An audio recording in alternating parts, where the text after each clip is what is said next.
आज सबरी देखती है कि स्वयं भगवान श्री राम मेरे कुटिया पर पधारे। सबरी देखी राम गृह आए, मुनि के वचन समझे जब। और आज सबरी के मन में विश्वास हुआ कि गुरु जी ने जो कहा था कि तुम्हारे कुटिया पर प्रभु श्री राम पधारेंगे, आज गुरु जी का वचन सुनना ना सत्य हो। श्याम गौर सुंदर दो भाई, सबरी परिचरण लपटा। भगवान श्री राम श्याम वर्ण और लक्ष्मण जी गौर वर्ण। श्याम गौर सुंदर दो भाई, दोनों भाई बड़े सुंदर है ना, जुगल जोड़ी बड़ा सुंदर है। और सबरी परिचरण लपटा। भगवान श्री राम को देख करके मां सबरी चरणों में लिपट गई। पानी जोड़ी आगे भई ठारी, प्रभु बिलो की प्रीति थी। पानी मतलब हाथ जोड़ करके खड़ी हो गई और भगवान को देख करके इतना प्रेम उमड़ा कि उनके आंखों से अविरल आंसू की धारा प्रवाहित हो गई। देखो रामकृष्ण परमहंस जी महाराज ने कहा, भक्त का यही लक्षण है। भगवान नाम का स्मरण करते ही जिनके नेत्रों से आंसू की धारा प्रवाहित होने लग जाए, तो समझ लेना उस भक्त का अंतिम जन्म है, अब दोबारा जन्म नहीं होगा। मम गुण गावत पुलक शरीर। भगवान श्री राम ने कहा, मेरे गुणों का गान करते करते शरीर पुलकित हो जाए, रोमांचित हो जाए।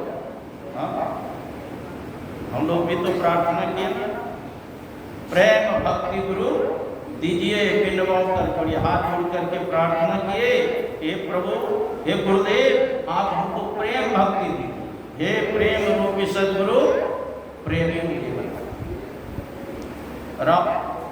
श्रीमद् भागवत महापुराण में उद्धव जी से भगवान श्री कृष्ण कहते हैं, निरपेक्षम मुनिम शांतम निर्वैरम संदर्शिनम अनुप्राजामि अनित्यं पूयेत्यं गृहेण।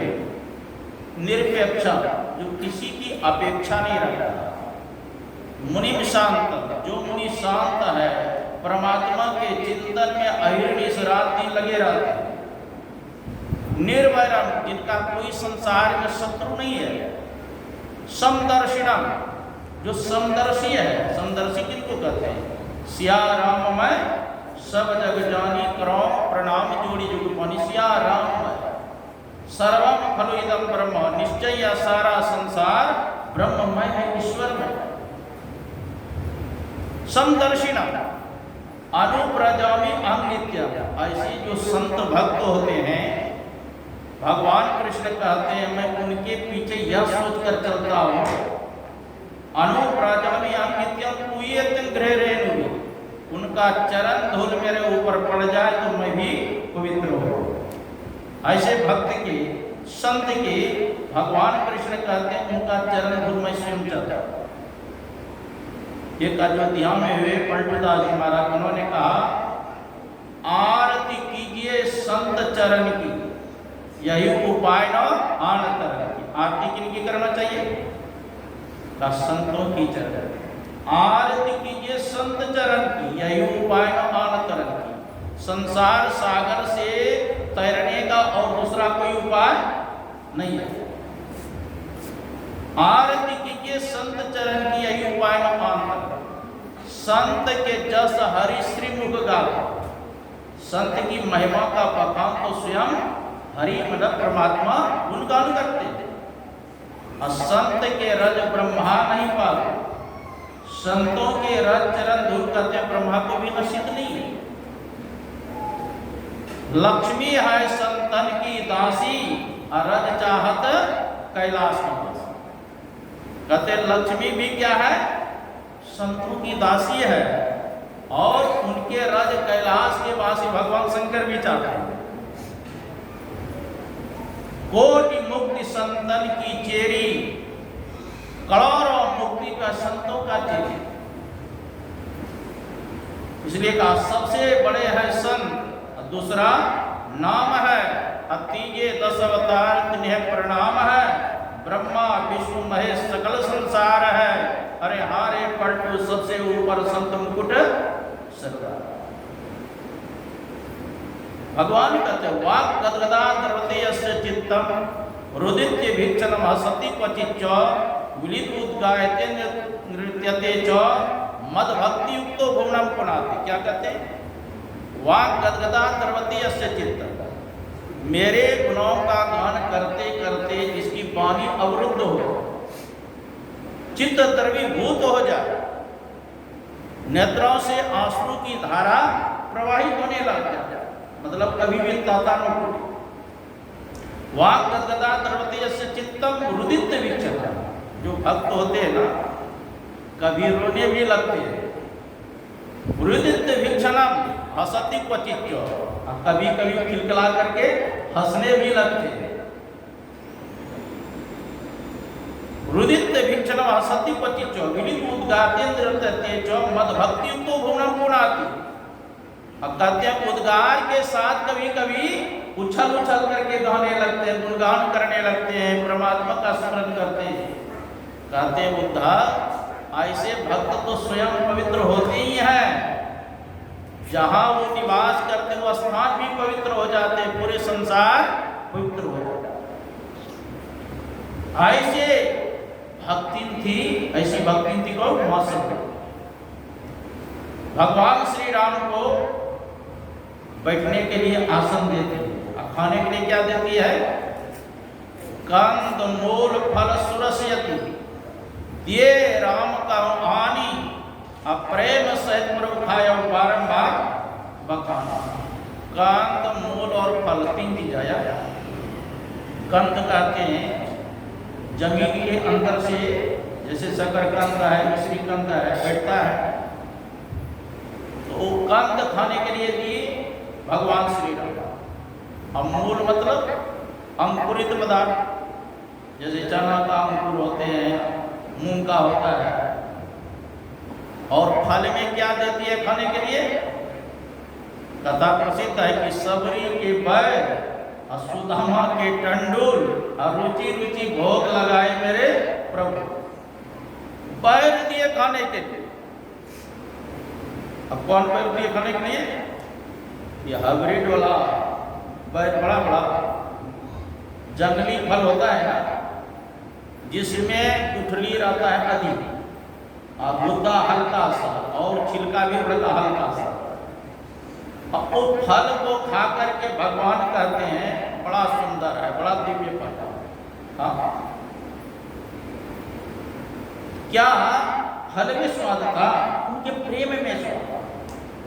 कथाकार लोग कहते हैं जब भगवान श्री राम 14 वर्ष के बाद जब अयोध्यापुरी गए तो माँ कौशल्या पूछती है, बेटा जिस प्रकार से मैं प्रेम से तुमको मैं जिमाती हूँ, खिलाती हूँ, 14 वर्ष तक तुम रहा जंगल में, किसी ने इस प्रकार से प्रेम से खिलाया? कहा माता, एक बूढ़ी माते सब ऐसा स्वादिष्ट फल खिलाया, कंदमूल फल खिलाया, ऐसा कंदमूल फल न तो ससुराल में जनकपुर में कभी खाया, न तो अयोध्यापुर में खाया। वो क्या चीज का फल था? वो प्रेम का फल। अगर प्रेम से भगवान को कुछ भी चढ़ाते हैं ना, उसको स्वीकार कर लेते हैं। गीता में भगवान कृष्ण कहते हैं, पत्रम पुष्पम फलम तोयम यो मे भक्त्या प्रयच्छति। कहते हैं मेरा भक्त अगर पत्र पुष्प फल जल भी अगर प्रेम से चढ़ाते हैं तो उसको मैं सगुण रूप धारण करके स्वीकार कर लेता हूँ। और भक्त अगर 56 प्रकार का भी व्यंजन देते हैं और उसके अंदर अगर प्रेम नहीं है, भक्ति नहीं है, भाव नहीं है, तो उसको मैं स्वीकार नहीं करता। जैसे भगवान कृष्ण दुर्योधन के पास में गए थे पांडव का संदेश लेकर, और दुर्योधन से भगवान कृष्ण ने कहा, दो न्याय अगर तो आधा दो, उस पर भी यदि बाधा हो तो दे दो, केवल 5 ग्राम रखो अपनी धरती तल, यही खुशी से खाएंगे, परिजन पर असीना उठाएंगे, दुर्योधन या भी दे न सका और समाज की आशीष ले न सका। उल्टे हरि को बांधने चला, जो था असाध्य साधने चला। जब नाश मनुष्य पर छाता है, पहले विवेक मर जाता है। डगमग डगमग दिग्गज डोले, भगवान कुपित होकर बोले, जंजीर बढ़ा और साध मुझे, हाँ हाँ दुर्योधन बांध मुझे। हित वचन तूने नहीं माना, मैत्री का मूल न पहचाना। लो अंतिम संकल्प सुनाता हूँ, याचना नहीं होगा अब, याचना नहीं अब रण होगा, जीवन जय की मरण होगा। टकराएंगे नक्षत्र निकर, बरसेगी भूपर बनी। तो दुर्योधन कहते हैं भगवान कृष्ण से, चलिए चलिए आपके लिए 56 प्रकार का व्यंजन बनाया। अरे ये तो आपस में चचेरा भाई में झगड़ा है, आप समझी साहब है, क्यों बीच में लफड़ा पड़ता? क्योंकि दुर्योधन की पुत्री लक्ष्मणा और भगवान कृष्ण के पुत्र शाम से शादी हुआ तो समझी हुआ। हाँ, तो आप हमारे समझी साहब है, चलिए चलिए 56 प्रकार का व्यंजन बनाया हो भोजन करने। भगवान कृष्ण का देखो 2 परिस्थिति में भोजन किया जाता है। एक तो बहुत भूख लगने पर जो मिल जाए खा लेते हैं, है ना, वो जात पात कुछ नहीं देखते हैं। एक बार बाबा देवी साहब को भी इतनी भूख लगी थी, कोई माई रोटी बना रही थी ना, और बस अपने से जाकर उठा के खाना शुरू। और भूख नहीं भी हो, अगर बहुत प्रेम है, आग्रह है, तो 1-2 रसगुल्ला भी लोग डाल लेते हैं, है कि नहीं? लेकिन यहाँ पर ऐसी परिस्थिति नहीं है दुर्योधन, न तो तुमको प्रेम है और न तो हमको भूख है। वहां भोजन नहीं किए, जाके भोजन कहाँ किए भगवान कृष्ण? विदुर जी के कुटिया पर। अब बाहर से सांकर डोलाते हैं भगवान कृष्ण, खटखटाते हैं, चाची जी कबाड़ खोलो। अब अंदर में विदुरानी थी, विदुर की पत्नी सुलभा, वह घर से निकलती है और देखती है कि भगवान कृष्ण स्वयं आए हैं और हमसे भोजन मांगा। क्या खिलाऊं? जो विश्वंभर विश्व को भोजन देने वाला है, आज स्वयं हमसे भोजन मांग रहे। क्या खिलाऊं प्रभु? घर में दौड़ करके जाती है, अब पक्का केला ले आकर के छील करके भगवान को छिलका पकड़ाती है और गुद्दा गरी को फेंकती जाता है। अब भगवान कृष्ण कई छिलका खा गए। अब तब तक में विदुर जी आए, तब पगली भगवान को तो छिलका खिला रही है, गुद्दा को फेंकती जा रही है। तब होश में आती है, तब प्रभु मैं तो प्रेम में इतनी पगली हो गई कि हमको पता ही नहीं कि आपको मैं छिलका दे रहा हूँ कि गुद्दा दे। लेकिन प्रभु आपको तो पता था ये छिलका दे रही है, तो मना नहीं करना चाहिए। भगवान कृष्ण कहते हैं, पगली जब तुमको नहीं पता था हमको क्या पता, हमको भी पता नहीं चल रहा था छिलका खा रहा हूँ कि गुद्दा खा रहा हूँ। जब देने लगे बाद में गुद्दा खा नहीं, जो स्वाद था छिलका वो प्रेम खिलाना, यही स्वभाव को चली आया। प्रेम में नियम नहीं रहता, पेट अब भर गया, अब इच्छा नहीं। कहने का मतलब है कि प्रेम ऐसा चाहिए। प्रेम से अगर भगवान को कुछ खिलाएंगे तो स्वीकार। तो माँ सबरी क्या खाने के लिए देती है? कंद मूल फल सुरस्यति, दिए राम कहो पानी, अप्रेम से प्रखाया बारंबार बड़ा स्वादिष्ट। अब कोई अतिथि आए हैं बड़े, तो कुछ उसके 2 वचन भी तो श्रद्धा से करते कि नहीं, उसके बड़प्पन करते। तो हाथ जोड़ करके माँ सबरी कहती है, कही विधि स्तुति करो तुम्हारी, अधम जाति में जन्म। हे प्रभु मैं आपकी स्तुति किस प्रकार, कही विधि स्तुति करो तुम्हारी, अधम जाति में जन्मति वाले। एक तो अधम जाति मतलब और भील के घर में मेरा जन्म हुआ है। कुछ भगीरथ पाक साथ हम गए थे बिहार, वो पड़ता है गुजरात में, सूरत से हम लोग गए थे बिहार। एक डॉक्टर साहब वहाँ भी है, तो वही ले गए थे। तो वहाँ से ले गए थे हम लोग मतंग ऋषि का आश्रम, विश्व हिंदू परिषद वाले, वहाँ बहुत भव्य मंदिर बनाए और पूरा रामचरितमानस चौपाई तो हमें मार्बल में लिख करके पूरा चिपकाया हुआ था। वहीं पर देखिए वो कौरवीर का क्षेत्र ही था जंगल। तो माँ सबरी कहते हैं कि कौरवीर के घर में मेरा जन्म हुआ।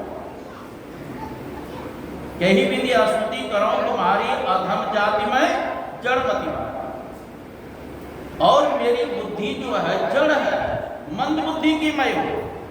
मैं आपकी स्तुति किस प्रकार है? अधम ते अधम अधम अति नारी तीन मामयति मंगल। एक तो अधम, उसमें भी अधम, उसमें भी स्त्री और उसमें भी मंद बुद्धि। देखो जो भक्त होते हैं ना वो बड़े विनम्र होते हैं।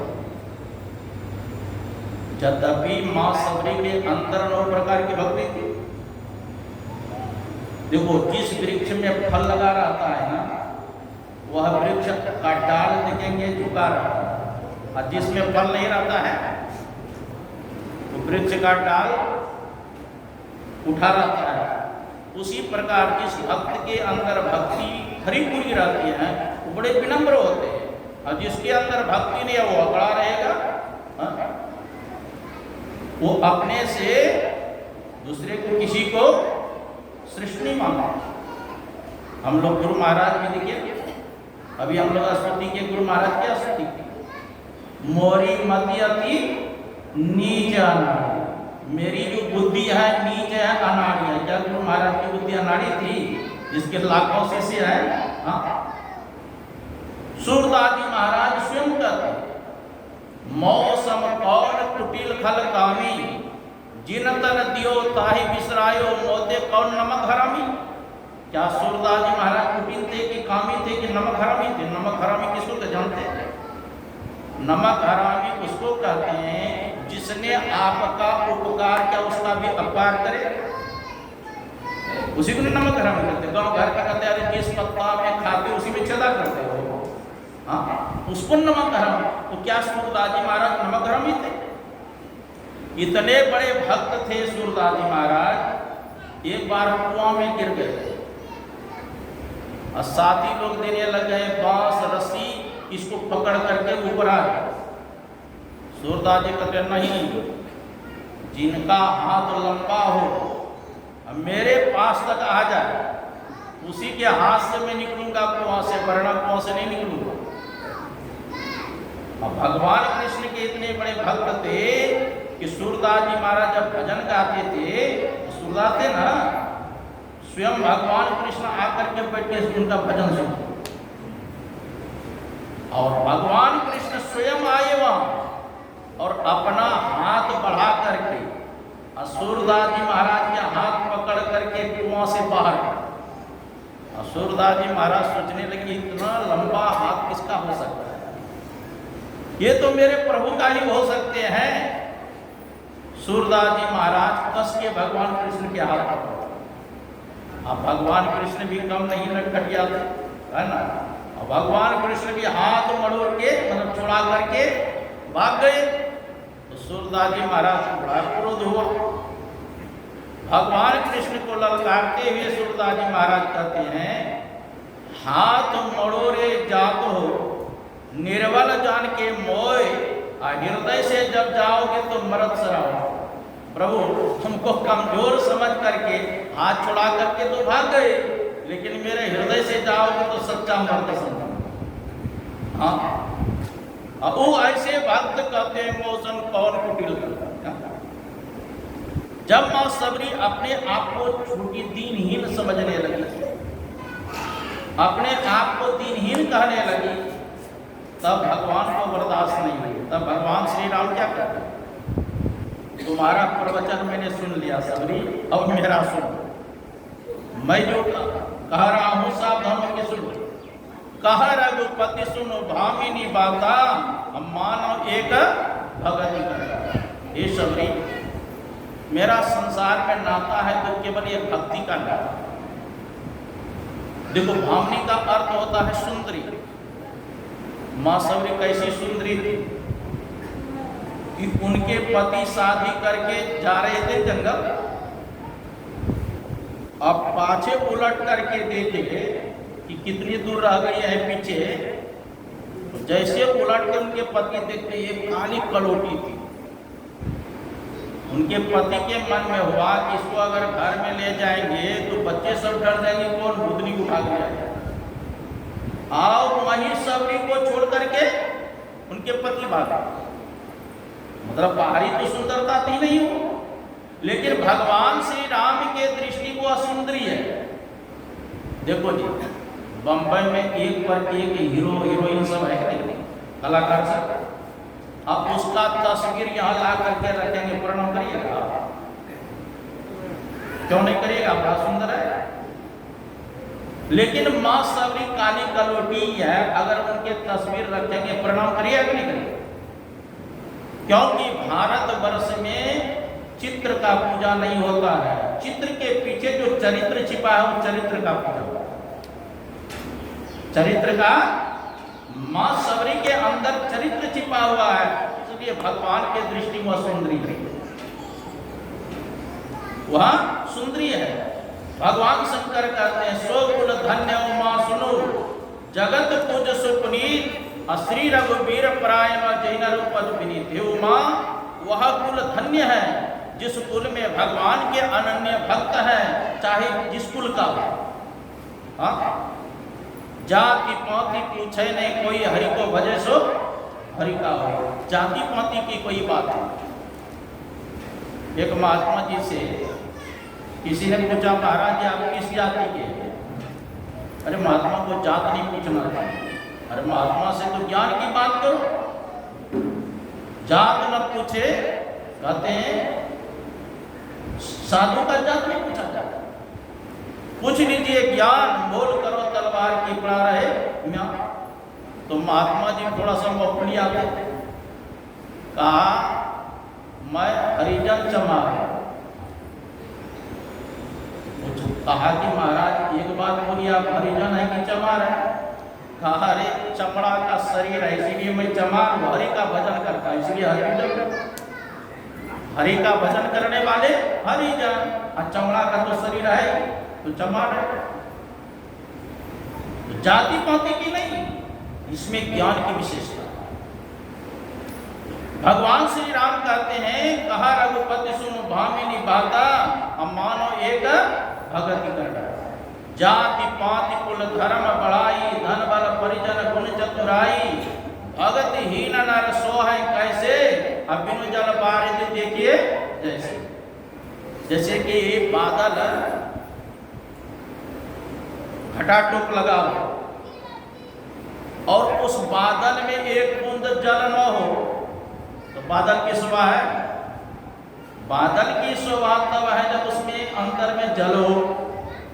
उसी प्रकार मनुष्य की शोभा तब है जब मनुष्य के अंदर भक्ति भरी भरी हो। भक्ति हो तभी मनुष्य की शोभा है। महाभारत आप लोगों ने सुना, जब महाभारत समाप्त हुई और युधिष्ठिर जी महाराज राष्ट्रीय यज्ञ की, भगवान कृष्ण ने कहा था जब यज्ञ पूरा होगा, संपन्न होगा, तो 3 बार घंटा बजेगा। घंटा टंगा दिया था, घंटा होता है बहुत बड़ा, घंटी होता है इसे टून टून करते हैं, छोटा होता है, तो घंटा टंगा दिया। यज्ञ हो गया, लेकिन एक बार भी घंटा नहीं बजा। युधिष्ठिर जी महाराज कहते प्रभु घंटा तो बजा नहीं। बोले कि आप यज्ञ संपूर्ण होगा, पूरा होगा तो घंटा बजेगा। भगवान कृष्ण ने कहा देखो अभी भक्त का भोजन नहीं मिलेगा, तो वो भक्त कहाँ मिलेंगे? काशी में सुदर्शन नाम करके सोपज भगवान के अनन्य भक्त है, उनको बुला करके लाएंगे, भोजन करेंगे तब घंटा। तो भेजा भीम को, भीम गए बुलाने के लिए। तो सोपत जी महाराज कहते हैं भीमसेन के मन में पहले हुआ सीधा मन से नहीं जाएंगे ना तो जबरदस्ती रथ पर बैठा कर लिया होता, क्योंकि 10,000 हाथी का बल का घमंड था। सोपत जी महाराज कहते थे को बाद में बात करेंगे, थोड़ा उम्र में हटना हो गया हो, भजन करूंगा तब सोचा कि जाति के डोम है, इसका सुमरनी कैसे रहा, नहीं ला करके देंगे कहेगा नहीं जाएंगे। तो ये कंकुली लगाया, टसमस नहीं हुआ, पूरे हाथ लगाया टसमस नहीं हुआ, दोनों हाथ लगाया टसमस नहीं। तो 10,000 हाथी का बल का घमंड तो चूर हो गया। कहते महाराज हमसे नहीं होगा, अपने से ले लिए, अपने से लेके भजन किया। तब पूछते हैं कैसे आना हुआ। युधिष्ठिर जी महाराज यज्ञ कर रहे हैं, उसमें आपको निमंत्रण देने के लिए आया हूं और साथ में ले जाने के लिए रथ लाया हूं, आप चलिए वहां भोजन करने। का देखो राजा का नहीं खाता हूं, राजा का दूषित होता हूं, जैसा खाए वैसा होए मन। गुस्सा तो लगा, बुरा लगा, लेकिन कर क्या सकता है, जिसका मला नहीं उठाया तो महाराज को कैसे उठाएगा। गए और युधिष्ठिर जी महाराज से कहते वाना नहीं चाहता है, कहते राजा का दूषित होता है, नहीं खाऊंगा, मेरा खून खराब हो जाएगा। भगवान कृष्ण ने कहा किसी भाई को मत, स्वयं अपने से जाओ। मद तो बहुतक भांति का, ताहि न जाने कोई, तन मत मन मत जाति मत माया मद उन्मत्त, इतना मद को रद्द करे तब पावे का। स्वयं जाइए युधिष्ठिर जी महाराज प्रणाम की, महाराज चलिए हमारे राजकीय यज्ञ में, वहाँ आप भोजन करें, हमारे घर को पवित्र करें। का देखो युधिष्ठिर, मैं राजा का नहीं खाता, क्योंकि राजा का अन्न जो होता है प्रजा का कर लेकर के है ना, एकत्रित रहता है ना, इसलिए मैं नहीं जाता। युधिष्ठिर जी महाराज बड़े विनम्र, व्यवहार कुशल थे। प्रणाम करते हुए हाथ जोड़ते हुए कहते हैं युधिष्ठिर जी महाराज, भगवान सचमुच में राजा का अन्न दूषित है, लेकिन आप जैसे भगवान के भक्त नहीं जाएंगे तो फिर पवित्र कैसे हो। उसके विनम्रता को सुन करके सोपत जी महाराज क्या रथ पर बैठ के चले गए। वहां द्रौपदी 56 प्रकार का भोजन बनाती है व्यंजन, और सजा करके जब भोजन करने बैठे सोपत जी महाराज ला करके थाल दी। अलग अलग स्वाद नहीं लेते, एक ही में मिला करके भगवान का स्मरण करके जैसे प्रसाद को ग्रहण करते हैं वो षट्णाक्षर घंटा है। देखो भगवान को जो चढ़ा करके भोजन किया जाता है उसको भोजन नहीं कहते, वो भगवान का प्रसाद हो जाता है। ऐसे जो करते हैं ना वो कहते भोजन। तो जैसे भोजन किए एक ग्रास वैसे इतना घंटा बन गया, खुशी छा गई। तब तक मैं द्रौपदी आती है कि मैं बड़ा मेहनत से बनाई हूँ, महाराज की प्रशंसा करेंगे। और देखती ऐसा भोजन को एक मिला दिया है और सब जैसे खिचड़ी बनाते हैं। उनके मन में हुआ आखिर जाति के डोम है कि क्या स्वाद है, बंदर जने आदि का स्वाद। हाँ कितना मेहनत से मैं बनाई, अलग अलग खाते तो दही बड़ा का अलग स्वाद लगता, पकौड़ा का अलग लगता, कड़ी बड़ी का अलग लगता, सबको मिलाते। भोजन करना छोड़ दो। युधिष्ठिर जी महाराज कहते भोजन कीजिए। कहते को अब तो भक्त का भोजन होगा, अब जो भोजन होगा वो डोम का भोजन होगा। महाराज ऐसे क्यों कहते हैं, आपने भोजन किया, एक बार घंटा बज गया, भोजन किया जाए। आपको जो द्रौपदी कहती है क्षमा कीजिएगा महाराज, मेरे मन को अलग अलग खाते तो स्वाद आता है, एक ही मिला दिए ना, इसलिए मन में दूषित विचार आ गया, क्षमा कीजिए। कहा देखो अब भोजन कर लूंगा, लेकिन जो घंटा बज गया अब दोबारा करना। साहब के दरबार में केवल भक्ति प्यार गुरु भक्ति में राजी, तजा सकल पकवान खयाता से शुद्ध भाजी। जब तक नेम अचार करे बहु तेरा कोई, खाए सबरी के बैल में सब ऋषि मुनि रूप। राज युधिष्ठिर यज्ञ बटोरा जोड़ा सकल समाजा, अमरता सबका मान सुपद बिनु घंटन। पलटू ऊंची जात का मत कर कोई अहंकार, साहब के दरबार में केवल भक्ति प्यार। परमात्मा के दरबार में केवल भक्ति का जाति पाति पूछे नहीं कोई, हरि को भजे सो हरि का। फिर भगवान श्री राम मां सबरी को माध्यम बना करके 9 प्रकार की नवधा भक्ति का वर्णन। भगवान श्री राम कहते हैं नवधा भक्ति कहो तो ही पाई, सावधान सुनो धर्म। हे सबरी, तुम्हारे अंदर तो 9 प्रकार की भक्ति है, फिर भी सावधान होकर के सुनो। देखो मां सबरी के अंदर तो 9 प्रकार की भक्ति थी। मां सबरी के माध्यम से भगवान श्री राम हम लोगों को उपदेश दे रहे। जैसे अर्जुन को माध्यम बना करके गीता का उपदेश भगवान कृष्ण दिए महाभारत में, उसी प्रकार मां सबरी को माध्यम बना के हम लोगों को उपदेश देते। क्योंकि सावधानी हटी दुर्घटना घट।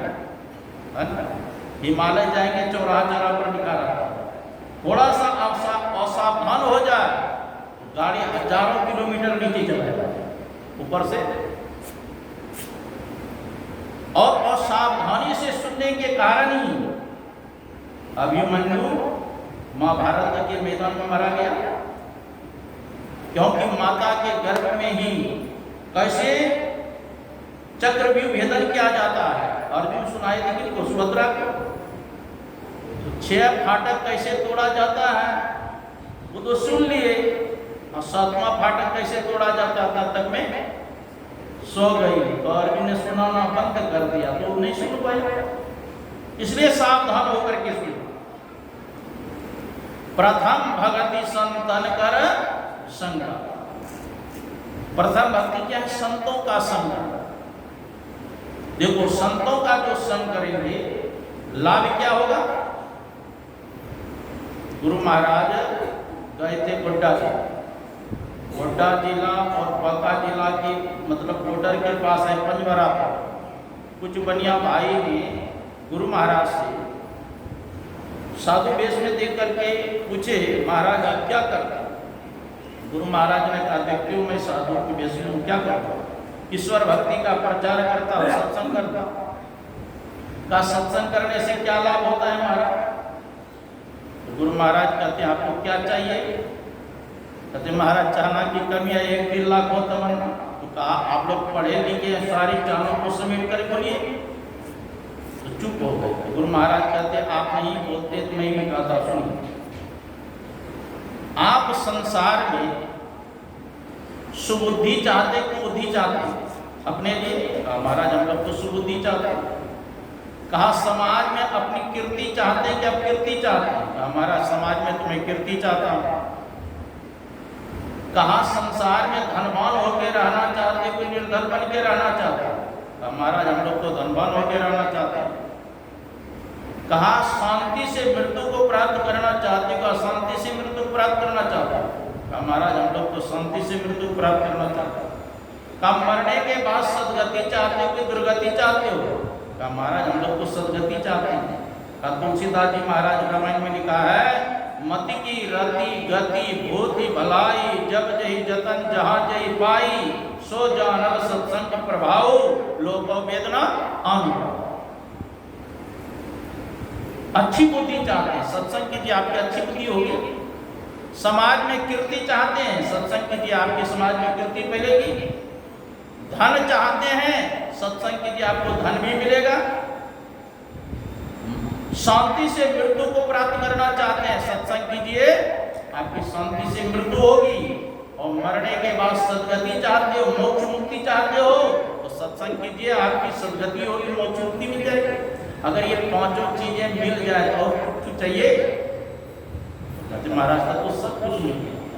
अब तुलसीदास जी महाराज ने कहा सत्संग करोगे तो ऊपर से 4 फल भी मिलेगा। का कौन फल मिलेगा? आम मिलेगा, कटहल मिलेगा, अमरूद मिलेगा, केला मिलेगा। कहीं तो खाओगे पच जाएगा, तब क्या फल मिलेगा? तुलसीदास जी महाराज ने लिखा, सुनि सम जय जन मुदित मन, मज्जहि अति अनुराग अल्लाह चार फल अचत्तर साधु समाज प्रिया। जो संतों के समाज में जाकर के आनंद मन से सुनते और समझते हैं तो शरीर रहते चार फल की प्राप्ति होती है, अर्थ धर्म काम और मोक्ष। अर्थ कहते संपत्ति।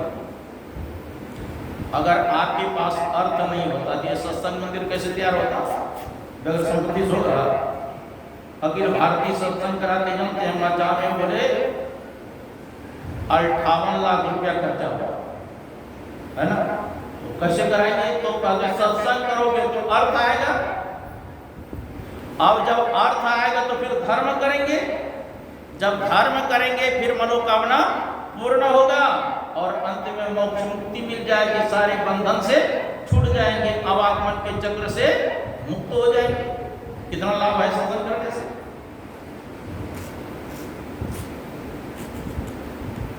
सत्संग करना चाहिए।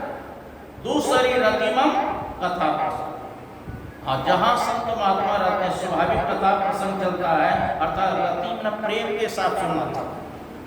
प्रेम बिना जो भक्ति है सो निज डिम्ब विचार, पुत्र भरण के कारण जन्म गमाया प्रेम। भक्ति क्या है? भक्ति निषेधी मुक्ति की, असंत चढ़ाए सब धार, और जिन जिन मन आलस क्या जन्म जन्म पछतावा। परमात्मा की भक्ति जो है वह मुक्ति के पास जाने की सीढ़ी है।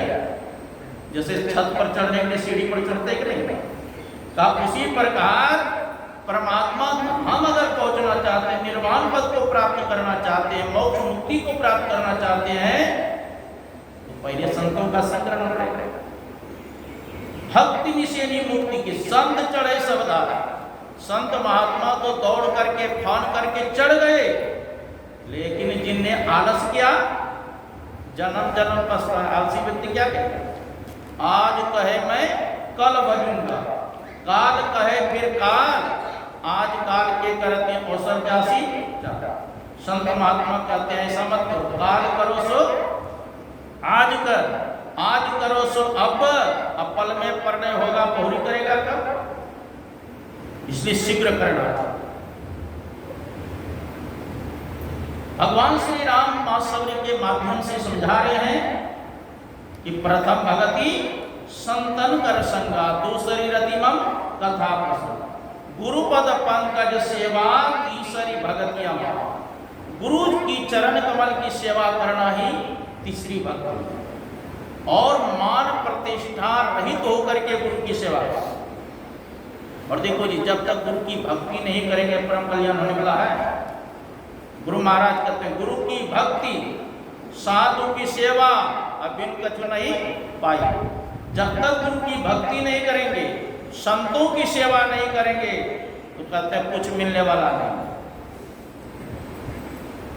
देखो राजा दशरथ को एक भी संतान नहीं था, बोले था एक बार भूपति मन माही भे गलानी मोरे सुत नहीं। एक बार राजा दशरथ के मन में गलानी हुई कि देखो अवस्था कितनी बढ़ गई है, अधिक हो गई, लेकिन एक भी संतान नहीं है।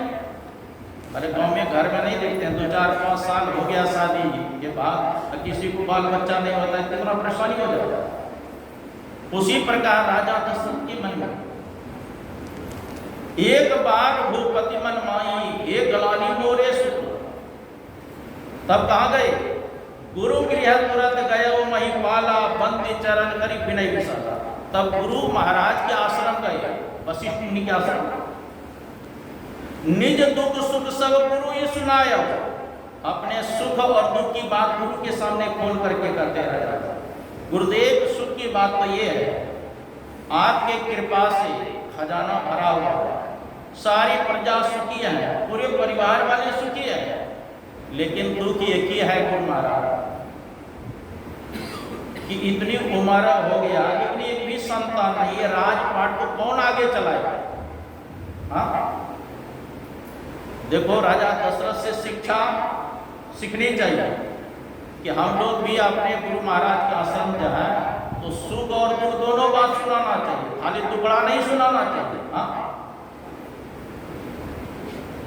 जब अपने मन की बात, सुख दुख की बात सुनाई राजा दशरथ ने गुरु जी के पास में, तो गुरु वशिष्ठ ने क्या कहा?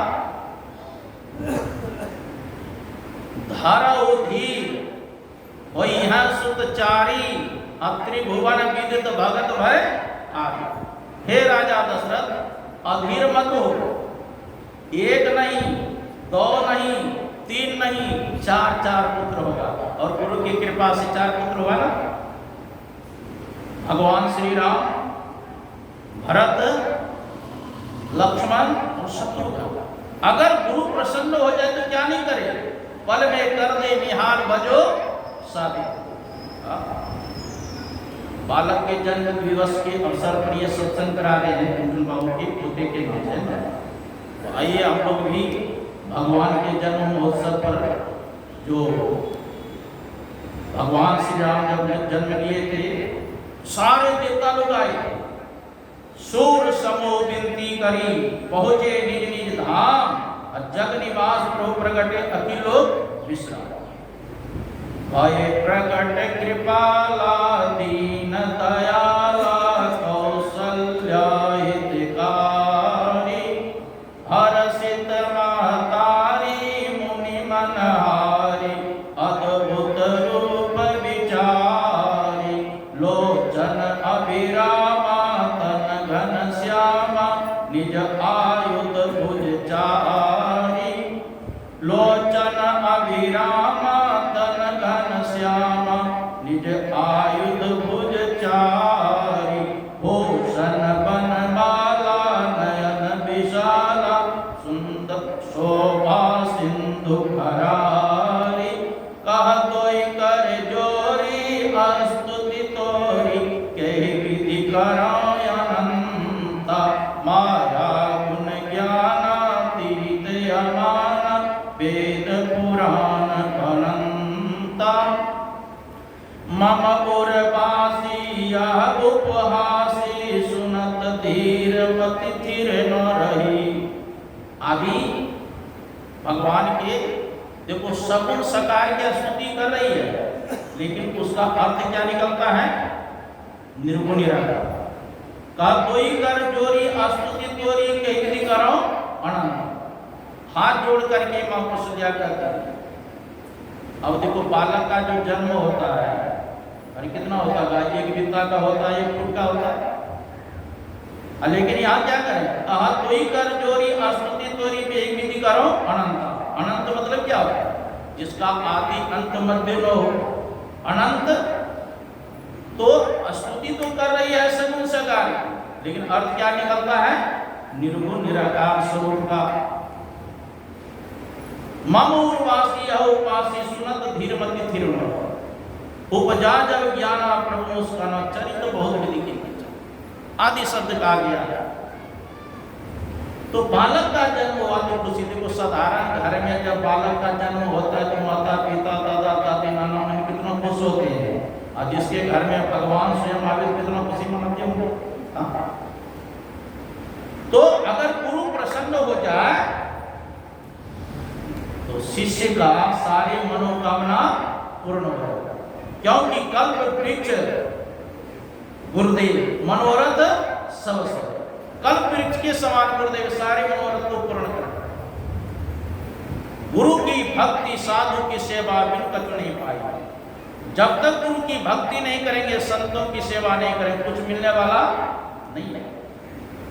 गुरु की सेवा का शंकराचार्य जी महाराज ने कहा, शरीरम स्वरूपम तथा व कलत्रम यशच्चार चित्रम धनम मेरु तुल्यम, मनश्चैन लग्नम गुरु रग्नि पद में तथा किम तथा। कहते शरीर बहुत सुंदर हो, पत्नी भी सुंदरी हो, बाल बच्चे भी सुंदर हो, और संपत्ति आपके पास में कुबेर के समान हो, चारों दिशाओं में आपकी अस्मिता हो। इतना होने पर भी अगर गुरु के चरणों में आपका मन नहीं रमन करता है तो शंकराचार्य जी महाराज तथा किम तथा की सभ्य। इसलिए गुरु के चरणों में प्रेम होना चाहिए। निष्कपट गुरु की सेवा, निष्कपट हो या दीन हो, सब कुछ समर्पण कर गुरु की सेवा करनी चाहिए। चौथी भगति मम गुण गनौ, करे कपट तजी भगवान कहते चौथी भक्ति क्या है, मेरे गुणों का तो गान करो लेकिन कपट त्याग करो। क्योंकि भगवान श्री राम ने कहा निर्मल मन जन सो मोहि पावा मोहि कपट चल छिद्र न हो। जिनका हृदय निर्मल है, पवित्र है, वही हमको प्राप्त कर सकते हैं, और जिनके अंदर में छल है, कपट है, वह हमको नहीं प्राप्त कर सकते। तुलसी साहब ने भी कहा दिल का हुजरा साफ कर, जाना कोई आने के लिए ध्यान गैरों का उठा उसको बैठाने।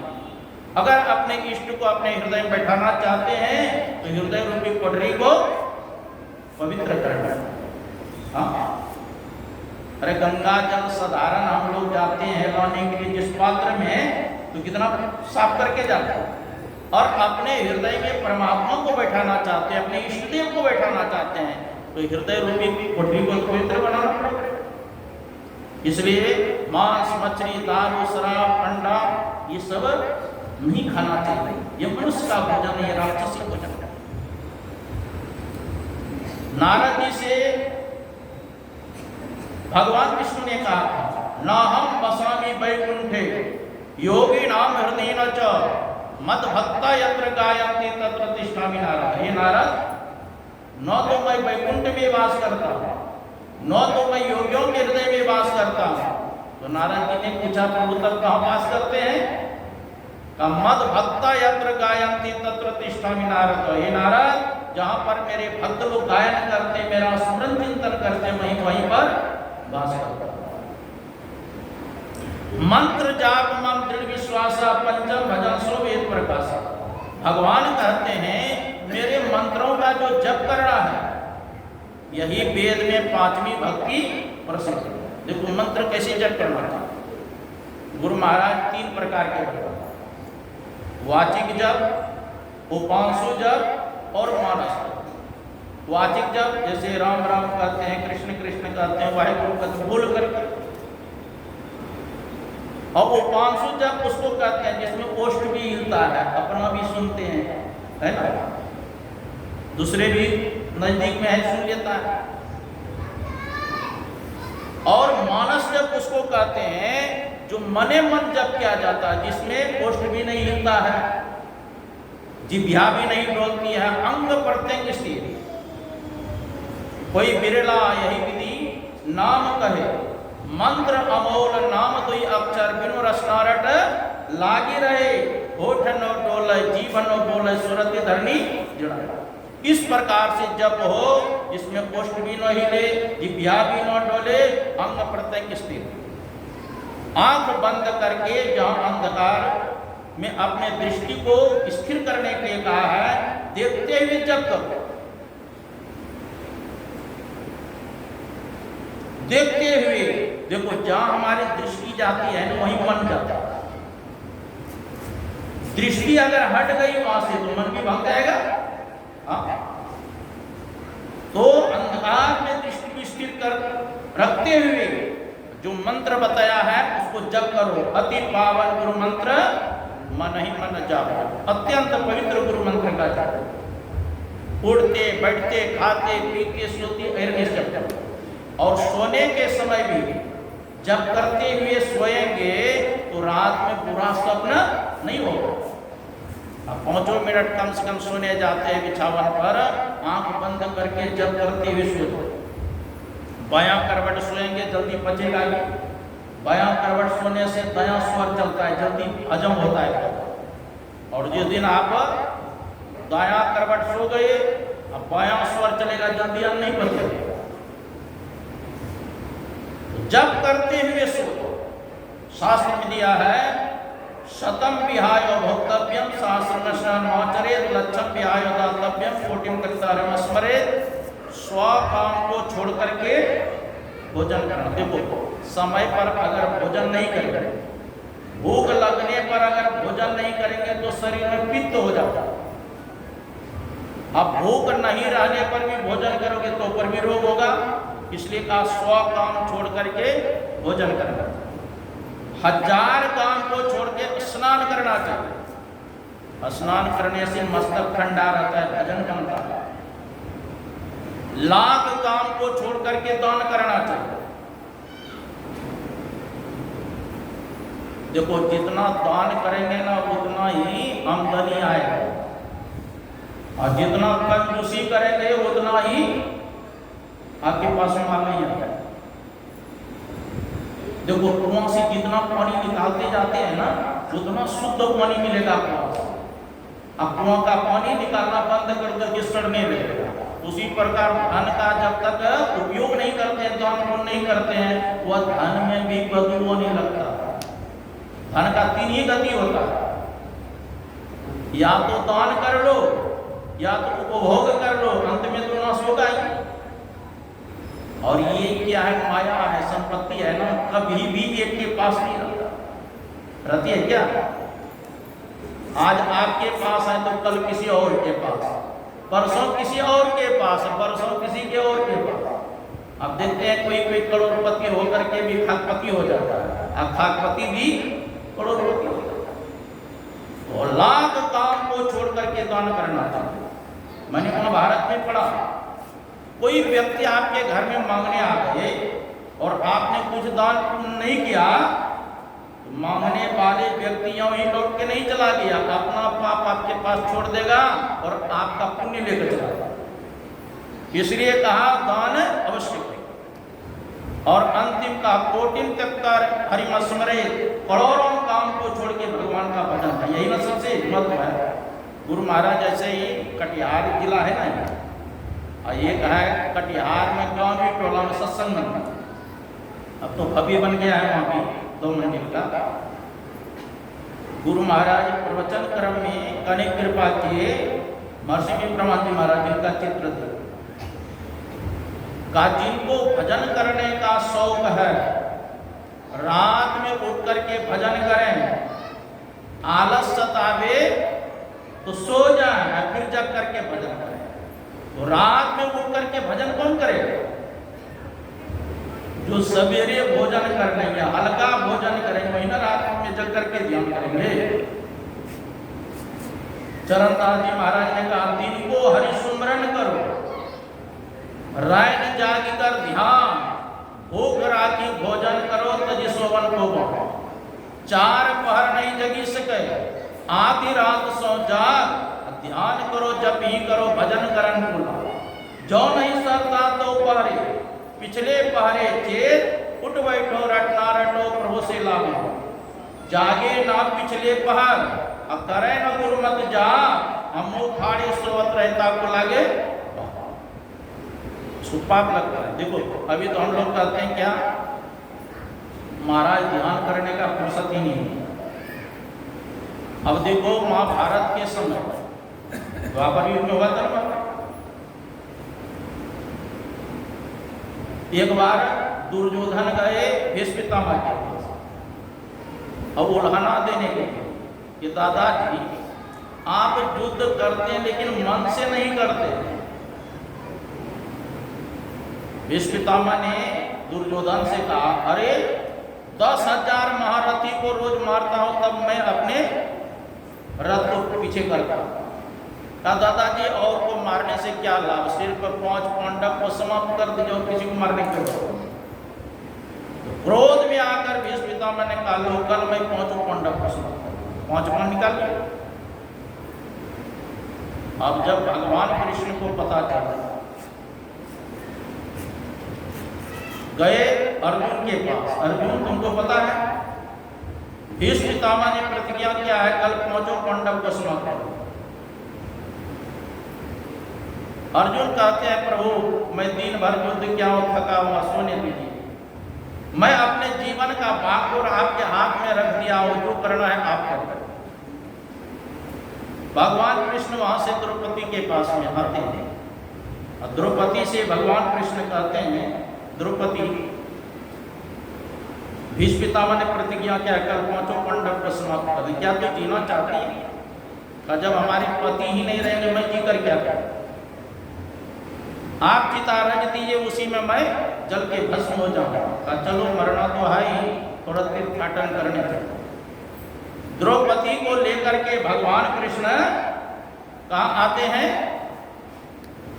भीष्म पितामह के शिविर, जहां 12 बजे रात्रि में ध्यान कर। भीष्म पितामह। भगवान कृष्ण कहते हैं जाओ दादा को प्रणाम करो। द्रौपदी कहती है जिस दादा ने मेरे पति को मारने के लिए प्रतिज्ञा किया है मैं उनको प्रणाम करने जाऊं? भगवान कृष्ण का मेरा आदेश है जाओ प्रणाम करो। खुद ही बाहर खड़े रहे, भीतर भेजा पंचाली को, यतिवर बाबा के चरणों में अपना मस्तक धर दो। अर्धरात्रि की बेला में भी भीष्म की लगी समाधि थी, अब मन प्रभु चरणों में लीन हुआ, उस जगह न कोई भी आ गया। कृष्णा ने सुनकर वहां पर गए, खुद ही बाहर खड़े रहे, भीतर भेजा पंचाली को, यतिवर बाबा के चरणों में अपना मस्तक धर दो। अर्धरात्रि की बेला में भी भीष्म की लगी समाधि थी, अमन प्रभु चरणों में लीन हुआ, उस जगह कोई क्या गया। कृष्णा ने जाकर चरणों पर सर रखा। बाबा भीष्म एकदम चौंके, देखा एक सधवा नारी है और चरणों पर शीश झुकाती है और उसकी तन की रंगी साड़ी सधवापन का दर्शाती है। आशीर्वाद मुख से निकला, सौभाग्यवती भव हो बेटे, तेरे हाथों से मेहंदी का रंग न छूटे बेटे, सौभाग्य तुम्हारा अचल हो, सिंदूर से मांगना खाली हो, पर देता हूं मैया बेटी की वीर कुमारी वाले। कृष्णा ने सुनकर तुरंत कहा, द्रौपदी ने कृष्णा ने सुनकर तुरंत कहा बाबा यह क्या बतलाते हो, कल और आज कुछ और कहा, तुम सत्यवर्ती कहलाते हो। मेरे पांचों पतियों में से यदि एक भी मारा जाएगा, आशीर्वाद बाबा क्या तेरा झूठ नहीं कहलाएगा? हाथों का मेहंदी रहने दो, साड़ी का रंग उड़ावो ना, और सिंदूर जो मेरी मात का है उसे बाणों से उसे मिटाओ। अब आया हौस पितामह को, हाथों से माला छूट गई, अब प्रभु चरणों में लगी हुई चित्त चोर समाधि हुई। बोले बेटी इन प्रश्नों का उत्तर मैं पीछे ही दे पाऊंगा, तेरे स्वभाव का निर्णय भी मैं पीछे ही कर पाऊंगा। एक बात खटकती है दिल में, हैरान हूं जिसने कर डाला, बतला बेटी वह कहां छिपा इस जगह तुझे लाने वाला? बूढ़ा होने को आया है पर अभी नहीं गई चोरी। अरे बचपन में तो मिस्री साड़ी क्या क्या चोरी किया, तो बुढ़ापा में तो छोड़ देना चाहिए ना। बूढ़ा होने को आया है पर अभी नहीं गई चोरी, नित नई नीतियां चलती है, तुमसे चोरी मुझसे चोरी। पुत्री तूने मेरे कुल को इतना पवित्र कर डाला, पहरा तेरा देता होगा जो विश्व रचाने वाला। उठकर देखा बाबा ने, ड्योहड़ी का दृश्य निराला है, अब पीताम्बर का घूंघट डाले खड़ा हो श्री वाला। चरणों से जाकर लिपट गए, छलिया छलने को आया है, अब भक्तों की रक्षा करने को दासी का भेष बनाया। कहते हैं द्रौपदी का जूता था पीताम्बर के कोने में और उर्मे करना का भार लिए लगे पितामह रोने में। हे दुर्वासुता मेरी बेटी, जाओ विजय तुम्हारी है, अब पतियों का बाल में बलता होगा जब रक्षक कृष्ण जिनका रक्षा करने वाले परमात्मा, उसका कोई भक्षक हो सकता है क्या? जाको राखे साइया मार सके न कोई, पालन बाका कर सके जो जग बैठे। मेरा कहने का मतलब है कि देखिए 12 बजे रात्रि भीष्म पितामह की ध्यान करो, गुरु महाराज स्वयं करते थे, भगवान कृष्ण स्वयं ब्रह्ममुहूर्त में उठ के ध्यान करते थे। भागवत में लिखा है ब्रह्मे मुहूर्ते उत्थाय वायु वस्पृश्य माधव तद्यो प्रसन्न करणम आत्मानं तम सब। भगवान कृष्ण प्रतिदिन ब्रह्म मुहूर्त में उठ करके अपने आत्म स्वरूप का ध्यान करते थे, उसमें उसका रोम रोम आनंद से खिल उठा। भगवान बुद्ध ने भी कहा ज्ञान बिना ध्यान नहीं, ध्यान बिना ज्ञान नहीं, ज्ञान और ध्यान जो रखते हैं वो निर्वाण के समीप। तो मंत्र का जप करना चाहिए और मंत्र जप के बाद जिस मंत्र के हम आप जप करते हैं उसी से समुद्र रूप का ध्यान करना चाहिए। जिसका हम ध्यान करेंगे उसके अंदर जो गुण होगा वो आपके अंदर, तब दृष्टि वो करने की आपके अंदर क्षमता है।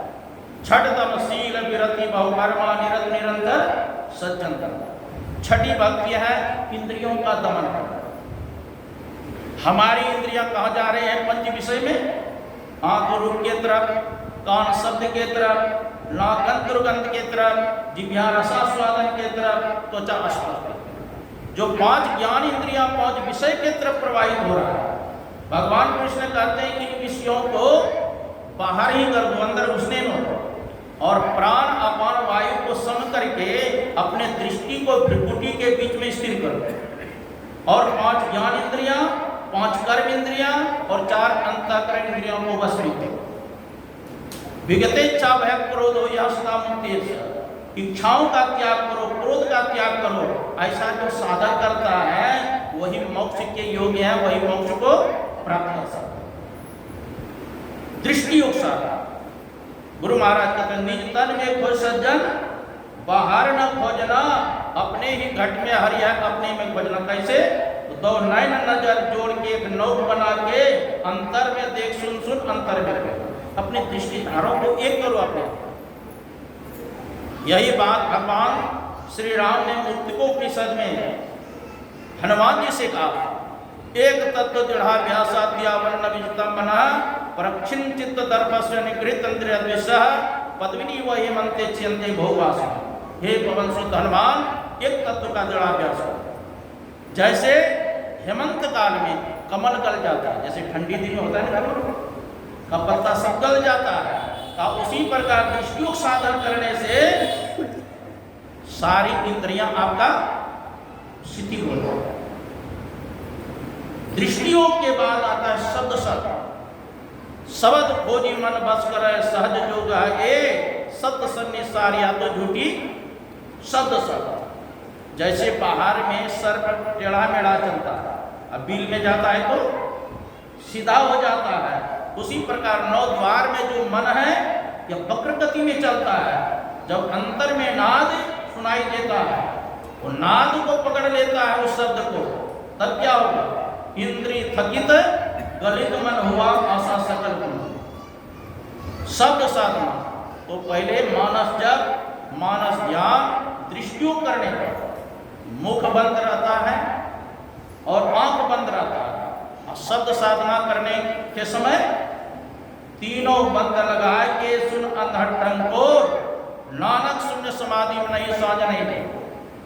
जब शब्द साधना किया जाता है तो मुख, आंख और कान तीनों बंद लगा सुनना पड़ता। सातम सम्मोही मैं जग देखा मोमी अधिक संति। तो सातवीं भक्ति करेंगे, शब्द साधना करेंगे, तब आपके अंदर समता होगा, तब देखेंगे सियाराम में सब जग जानी करो प्रणव जुड़, और मुझसे भी बढ़कर के कि संत को। आठम जथा लाभ संतोषा सपने में नहीं देखे परदोषा। 8वीं भक्ति क्या है? जो कुछ मिल जाए उसी में संतोष आ रहा है। गौ धन, कर धन, बाज धन और रतन धन खान, और जब आवे संतोष धन सब धन धुरी समान। 8म जथा लाभ संतोषा, सपने वो नहीं देखे परदोषा। कहते हैं जागृत में कौन के स्वप्न में एक दूसरे का दोष नहीं, ये फल है। 8म जथा लाभ संतोषा, सपने को नहीं देखे। 9म सरल सब छल छल ही नामम भरोसी और स्मरण। 9वीं भक्ति है सबसे सरल हो जाओ, मेरा भरोसा रखो। ऐसा नहीं मोर दास काहे नर आशा करे तो कहूँ का विश्वास। मेरा दास भक्त बनता है और राजा महाराजा के सामने हाथ पसारते हैं तो कहो मेरे ऊपर विश्वास रख। 9म सरल सब चल चले भरोसिया, मेरा ये भरोसा है एक ईश्वर पर अचल विश्वास, पूर्ण भरोसा। तो अपनी अंतर में उनकी प्राप्ति का दृढ़ निश्चय रखना। सदगुरु की निष्कपट सेवा, सत्संग और दृढ़ ध्यानाभ्यास, इन 5 को मोक्ष का कारण समझो। जोगी वृंद दुर्लभ गति जो ये तो कहा आज सुलभ भई। जो गति जोगियों को दुर्लभ था ये सबरी, वही आज तुमको सुलभ है। मम दर्शन फल परम अनुपा जीव पावनी स्वरूपा। मेरे दर्शनों का अतिशय फल है कि जीव अपने आत्मस्वरूप को प्राप्त कर। यहाँ तक तो भगवान श्री राम ने उपदेश दिया।